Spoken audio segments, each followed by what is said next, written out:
అందుకు మనకు దీక్ష సహకరిస్తుంది. మీరు గమనించండి, ఇవాళ అయ్యప్ప స్వాముల గురించి ఎంతోమంది ఎన్నో త్యాగాలు చేస్తున్నారు. మేము అయ్యప్ప స్వాములకు ఉచితంగా భోజనం భిక్ష పెడతాం, పొద్దున్న అల్పాహారం పెడతాం, మేము అవకాశం ఇస్తాం, మా ఇంటి పైన అవకాశం ఉంది, మీరు ఇక్కడ దీక్ష చేసుకోవచ్చు అని ఉంది కదండి.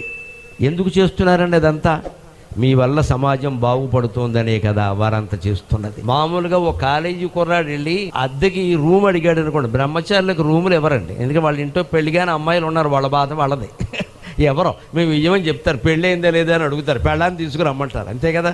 మరి బ్రహ్మచారుల్ని గౌరవించడానికి సమాజం ఎంతెందుకు తాపత్రయపడుతోందండి?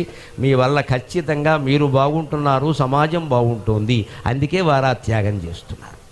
ఆ ఆదరణ మనం పొందుతున్నామంటే దానికి తగినట్టుగా మనం ఉండాలి. ఎలా ఉండాలి? భగవద్గీతలో ఇందాక చెప్పిన జాగ్రత్తలు తీసుకుంటూనే వేదం దగ్గర నుంచి సనాతన ధర్మంలో ఈ దీక్ష గురించి ఏం చెప్పారో తెలుసుకోవాలి.